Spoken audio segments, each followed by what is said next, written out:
Rupa, please pick up the phone. Rupa, please pick up the phone. Rupa, please pick up the phone.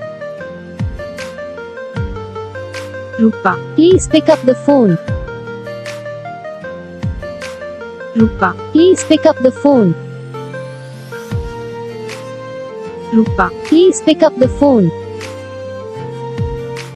तो guys video को like करना, channel को subscribe करना, comment करके बताना आपको ये वीडियो कैसा लगा, कौन सा पार्ट है जो आपको इस वीडियो में अच्छा लगा या फिर कौन सा पार्ट है जो आपको इस वीडियो में अच्छा नहीं लगा। अगर आपको ये रिंगटोन पसंद आई है या फिर आप ऐसा कौन सा भी रिंगटोन बनवाना चाहते हो तो आप हम पे कमेंट कर सकते हो, हम आपके लिए रिंगटोन बना के चैनल पर अपलोड कर देंगे।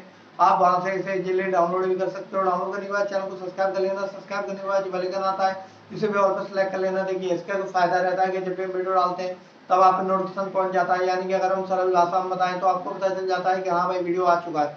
और जो लोग हैं जो हम पे कमेंट करते हैं, जरा इस बात को सुन लीजिए, आप लोग भाई कमेंट तो करते हैं भाई इस नाम का या फिर और इस नाम का रिंगटोन बना दो, लेकिन आप यहीं पे बहुत बड़ी गलती करते हो क्या कि चैनल को सब्सक्राइब नहीं करते। आप इस वजह से क्या प्रॉब्लम आता है कि जब हम वीडियो डालते हैं तब आप तक वीडियो नहीं पहुंचता। तो आप यार ये वाली गलती मत करो, अभी जाओ वीडियो को लाइक करना, चैनल को सब्सक्राइब करना। हम आपको मिलेंगे नेक्स्ट वीडियो में, तब तक के लिए जय।